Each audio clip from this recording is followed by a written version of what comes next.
Today's scripture lesson is from John chapter 10, verses 7 through 15. Therefore Jesus said again, I tell you the truth, I am the gate for the sheep. All who ever came before me were thieves and robbers, but the sheep did not listen to them. I am the gate. Whoever enters through me will be saved. He will come in and go out and find pasture. The thief comes only to steal and to kill and destroy. I have come that they may have life and have it to the full. I am the good shepherd. The good shepherd lays down his life for the sheep. A hired hand is not the shepherd who owns the sheep. So when he sees the wolf coming, he abandons the sheep and runs away. Then the wolf attacks the flock and scatters it. The man runs away because he is a hired hand and cares nothing for the sheep. I am the good shepherd. I know my sheep, and my sheep know me, just as the Father knows me, and I know the Father, and I lay down my life for the sheep. This is the word of God for the people of God. Thanks be to God. Thank you, Deacon. Thank you, Michael and Karen.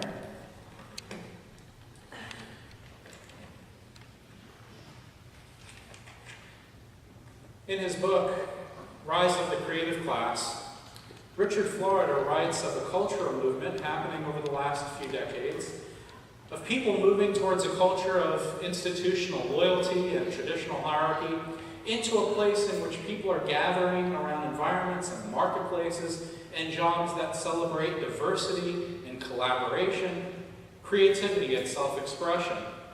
He mentions, for instance, that because many people are moving and shifting workplaces and because many people work so many hours that they no longer stay in one place for too long. Sociologists some time ago, in fact, wrote about that, a book called Bowling Alone, where a sociologist found that though attendance to bowling leagues are down, the amount of people who are bowling alone have actually risen. And though we may see that many churches all across our landscape and other things like Kiwanis Club, we see attendance waning, that volunteerism is actually increased. But one of the things that he found was that back in the old days, if you can call it the old days, people focused around what he called deep ties or strong ties. You had church that was central in your workplace where you most likely worked for a very long or a long time, usually on your way to a pension. If you're young, some of you, we may need to tell you what a pension is. And then you basically had your small group of friends and grew up pretty stable within community. And then you had weak ties, but those weak ties were people on the margins or perhaps acquaintances that you met through your business dealings. But now, the percentage of those are shifted. So people have a very small circle of strong ties, usually immediate family. And for many families who work long hours or in which both parents are working or both people in the household are working, there's not much time to get involved in organizations. And so the circle of deep ties is very small, usually referred to family. However, the circle of weak ties, the many acquaintances and networks that people keep, is actually large. Sociologists have found that the relationships that people have with weak ties actually lead to greater amounts of referrals and jobs and greater opportunities in the marketplaces because there's usually a diversity within that network of weak ties. And the population of weak ties is also greater because there is less investment. Relationships like that are easier to manage. There are not much obligations, and usually you can walk in and out of people's lives as you see fit, or as networks shift and as jobs shift. And because people are constantly moving in and out of your life, or you're moving in and out of your life or in and out of community, those relationships are broad. Now, there are two myths tied to that. The first myth is that it's generational.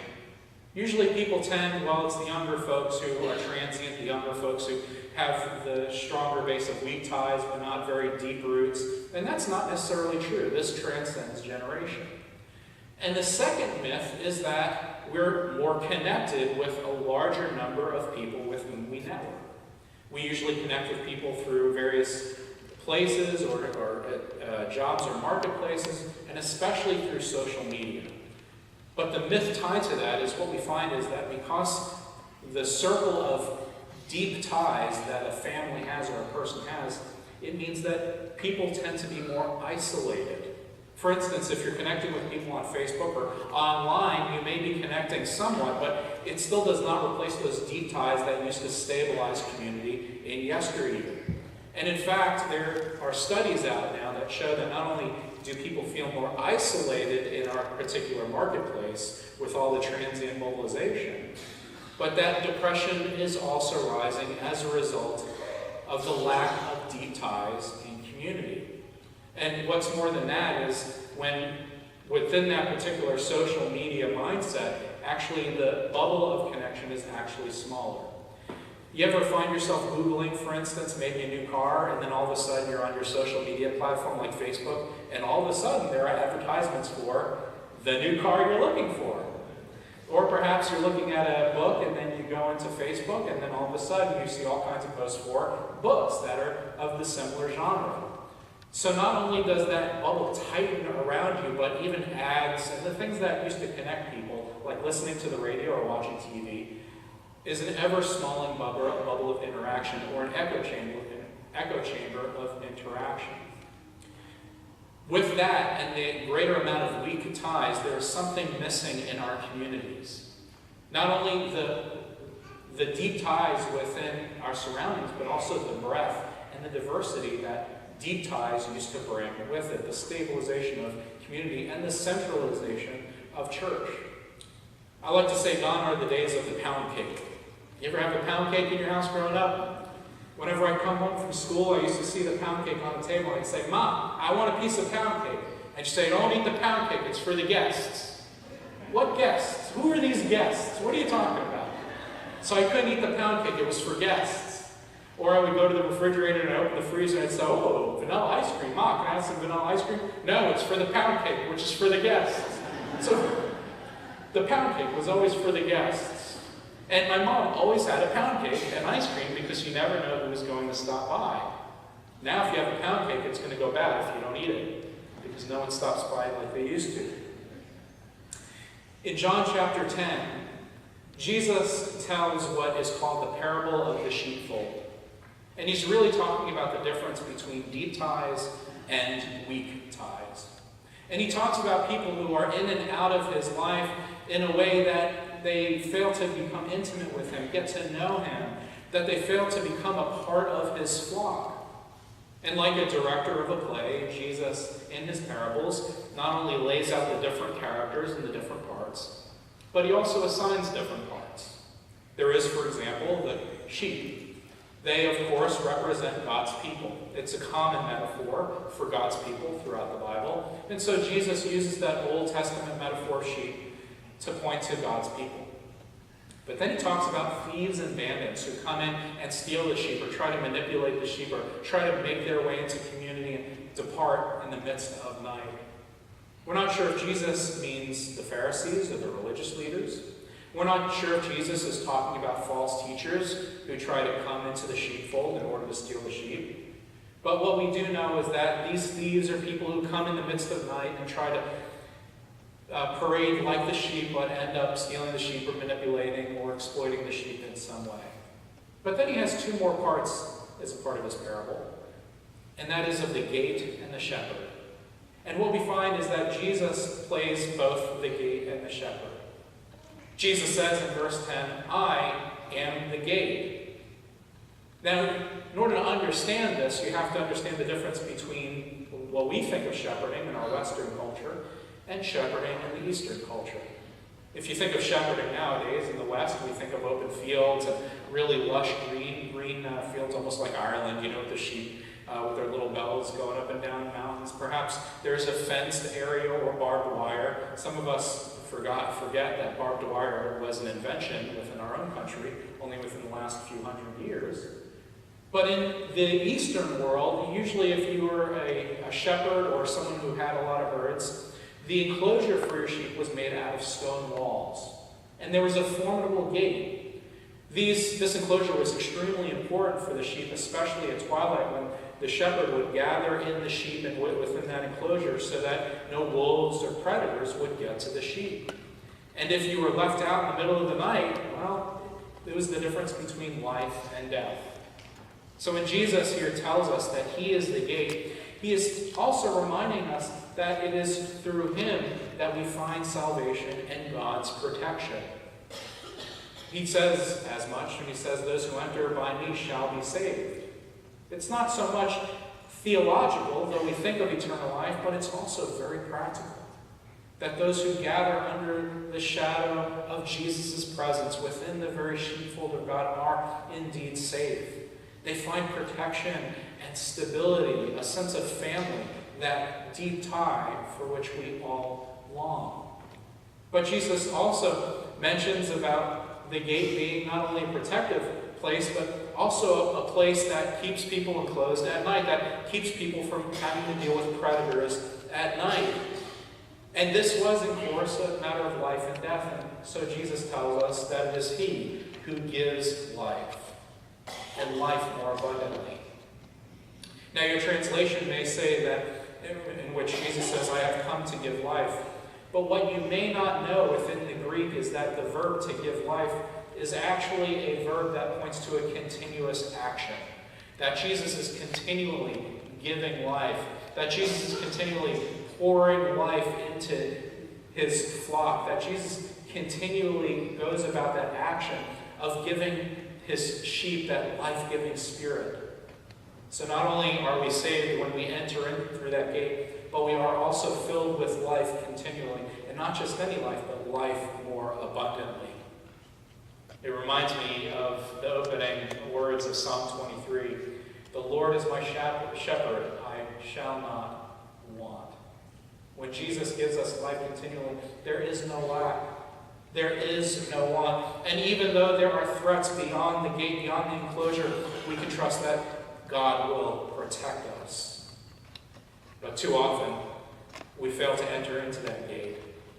We want to, like the prodigal son, go into far countries and try to go out and try our own things or push through our own agendas. We want to venture far from the gate, and we fail to enter in, and we are exposed, and we are vulnerable.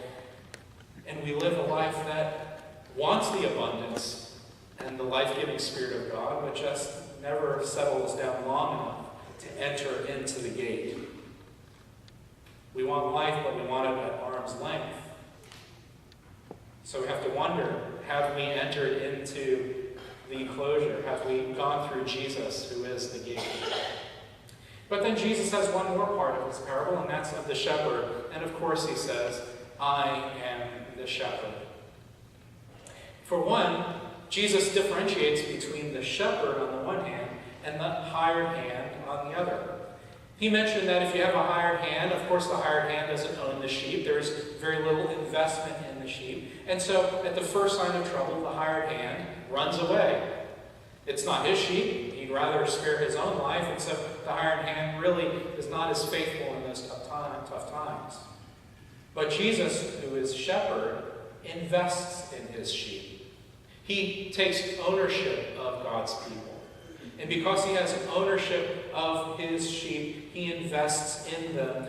And he is, after all, the good shepherd. Think of a person in your life who has been good to you. What makes that person good?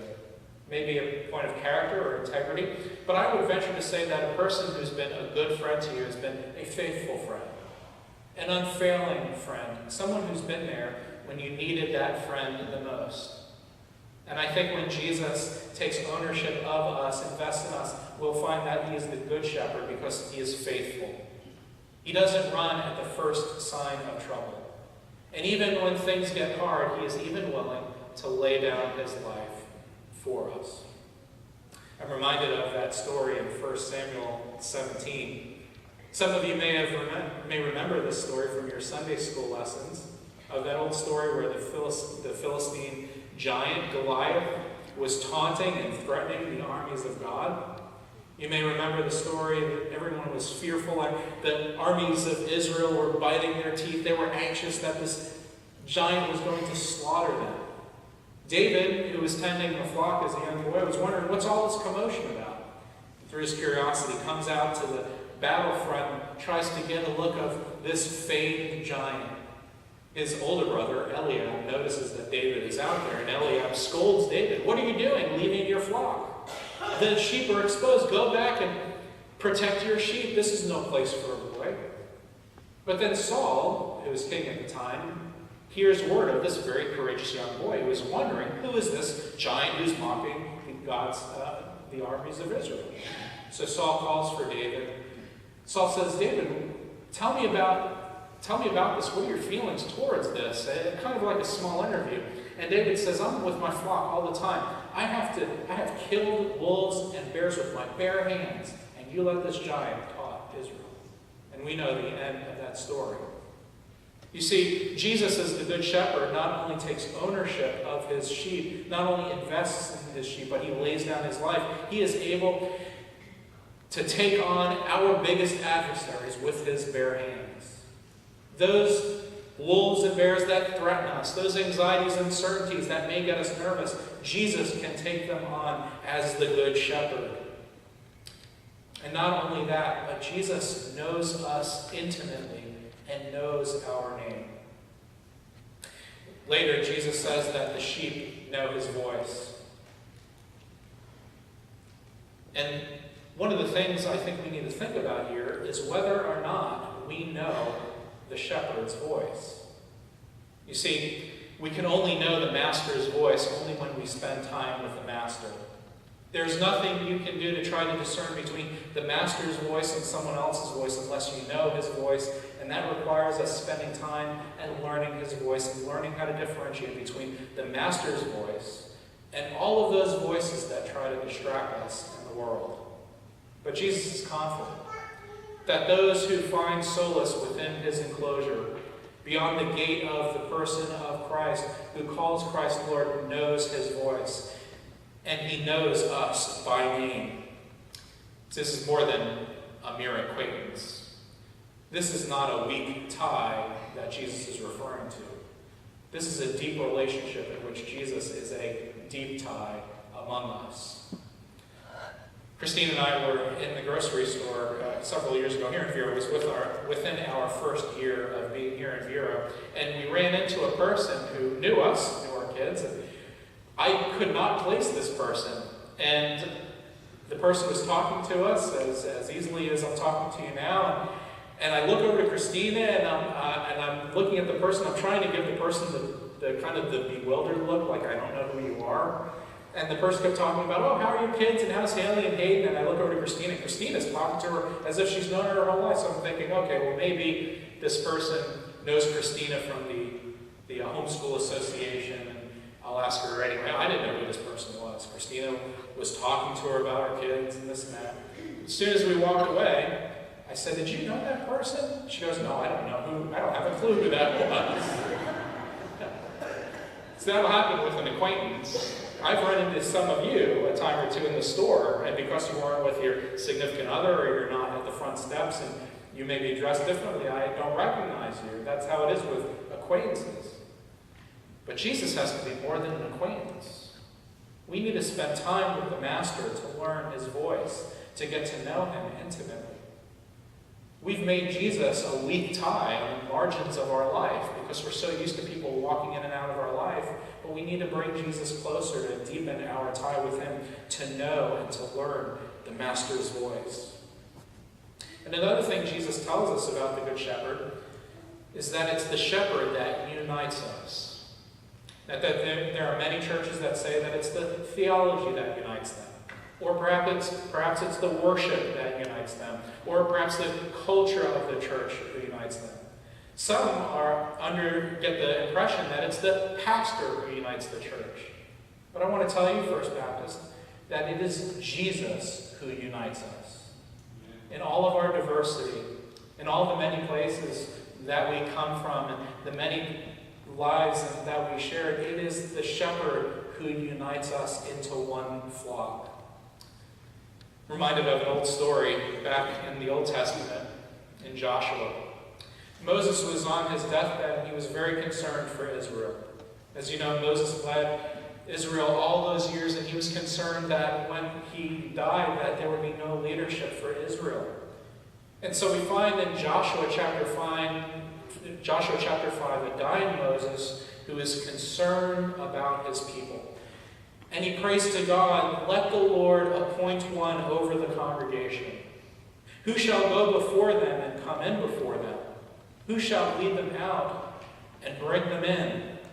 That the congregation of the Lord may not be as a sheep without a shepherd." See, Moses knew that without leadership, God's sheep might be scattered without a shepherd. You may remember from your Sunday school lessons that it was Joshua whom God appointed to lead Israel after Moses died. And Joshua, of course, is just one Hebrew letter shy of Yeshua, who is Jesus for us.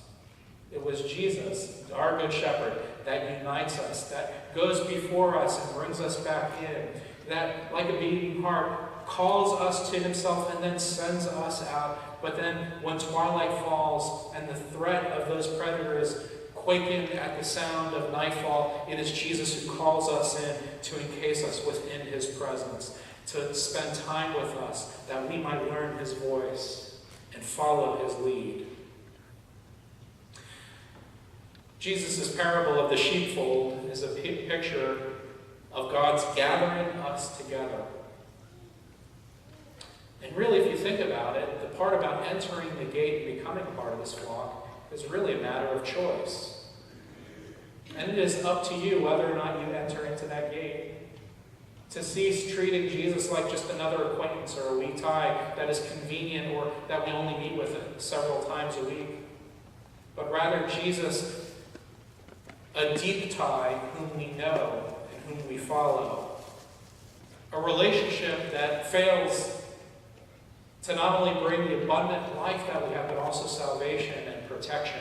For Jesus is both our protection and our protector. Let us not echo the words of that old Scottish theologian Samuel Rutherford, who once said, "How often I play fast and loose with Christ. He bindeth, I loose. He buildeth, I cast down. He triumpheth. He trimmeth up a salvation for me, and I mar it. I cast out with Christ, and yet he agree with me again and again, 20 times a day." Let us not play fast and loose with this great shepherd. Let us not be the thief who tries to climb in through the convenience of trying to scale a wall in order to escape in the midst of night, but rather to find our protection in the Lord and to know him intimately, to make him a deep tie, to make him the anchor of our community, and to make him the source of our life, and not just any life, but life in abundance.